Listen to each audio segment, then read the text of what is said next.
Singham, Dabangg, खाकीचा real star अशा अनेक उपमा ज्यांना दिल्या गेल्या, ज्यांच्या आवाजावर आणि भाषणांवर महाराष्ट्रातील लाखो तरुण IPS बनण्याचं स्वप्न पाहू लागले, तेच डॅशिंग पोलीस अधिकारी विश्वास नांगरे पाटील आज सोशल मीडियावर प्रचंड ट्रोल का होत आहेत? ज्या हातांनी नेहमी गुन्हेगारांना बेड्या ठोकल्या, त्याच हातांवर आज प्रशासकीय शिस्तीचे नियम मोडल्याचा ठपका का उठवला जातोय? एका बाजूला राज ठाकरेंचा थेट निशाणा, दुसऱ्या बाजूला काँग्रेसचा कडक आक्षेप आणि त्यातच सोशल मीडियावर त्यांच्याच नावाने पसरलेली एक करपलेली भाकरी. काय आहे विश्वास नांगरे पाटील यांच्या भोवती फिरणाऱ्या या वादळामागचं खरं आणि संपूर्ण सत्य? हेच आज आपण अत्यंत सविस्तरपणे आणि पुराव्यांसह समजून घेणार आहोत. नमस्कार, मी आदिती आणि तुम्ही पाहतायत सरळ सोपं. या संपूर्ण वादाची ठिणगी पडली एका जाहीर कार्यक्रमात. नेहमी शासकीय किंवा सामाजिक व्यासपीठांवर दिसणारे विश्वास नांगरे पाटील अचानक राष्ट्रीय स्वयंसेवक संघाच्या म्हणजेच RSSच्या एका कार्यक्रमात मुख्य अतिथी म्हणून पोहोचले. त्यांनी तिथे केवळ हजेरीच लावली नाही, तर संघाच्या शिस्तीचं, त्यांच्या विचारसरणीचं आणि समाजकार्याचं उघडपणे कौतुक सुद्धा केलं. या भाषणाचा व्हिडिओ सोशल मीडियावर व्हायरल झाला. थेट नेटकऱ्यांनी थेट सवाल केला.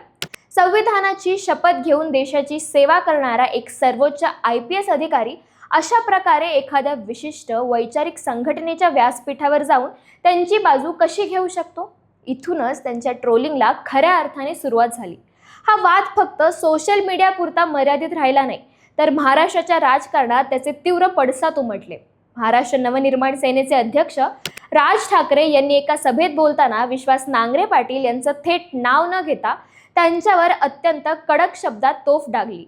पोलीस अधिकाऱ्यांनी वर्दीत असताना कोणत्याही राजकीय किंवा वैचारिक संघटनांच्या दावणीला बांधलं जाऊ नये आणि प्रशासकीय अधिकाऱ्यांनी आपली तटस्थता राखली पाहिजे, असं म्हणत राज ठाकरेंनी आपली जाहीर नाराजी व्यक्त केली.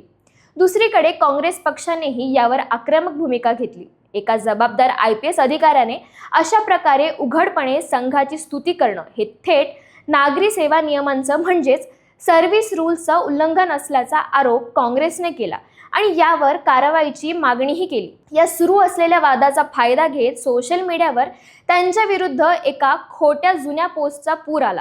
विश्वास नांगरे पाटील यांच्या फोटोसोबत एक वाक्य प्रचंड फॉरवर्ड केलं गेलं, ज्यामध्ये लिहिलं होतं, भाकरी करपली पण आचारी बदलला म्हणायची हिंमत झाली नाही. हा थेट सरकारवर राजकीय टोला असल्यामुळे अनेकांना वाटलं की हे विधान खुद्द नांगरे पाटील यांनीच केलं आहे आणि यामुळे लोकांमध्ये संभ्रम आणखीनच वाढला. पण यामागचं सत्य नेमकं काय आहे?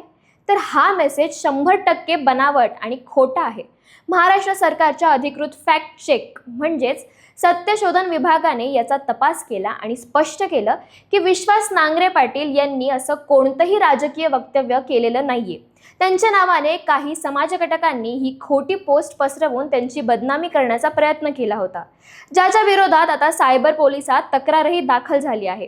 थोडक्यात सांगायचं झाल्यास सध्या विश्वास नांगरे पाटील यांच्या बाबतीत दोन वेगवेगळ्या गोष्टी घडत आहेत. एकीकडे त्यांच्या नावाने सोशल मीडियावर फेक न्यूज पसरवून त्यांना बदनाम करण्याचा जाणीवपूर्वक प्रयत्न केला गेला, तर दुसरीकडे संघाच्या कार्यक्रमातील त्यांच्या खऱ्याखुऱ्या सहभागामुळे आणि भाषणामुळे त्यांच्या प्रशासकीय तटस्थतेवर विरोधकांनी आणि राज ठाकरेंनी कायदेशीर आणि नैतिक प्रश्नचिन्ह उपस्थित केले आहेत.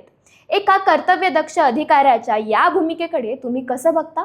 पोलीस अधिकाऱ्यांनी अशा कार्यक्रमांमध्ये जाणं योग्य आहे की त्यांनी पूर्णपणे तटस्थ राहिलं पाहिजे? तुम्हाला याबद्दल काय वाटतं? आम्हाला कमेंटमध्ये नक्की सांगा आणि अशाच माहितीपूर्ण व्हिडिओसाठी सरळ सोप्पला फॉलो आणि सबस्क्राईब करायला विसरू नका.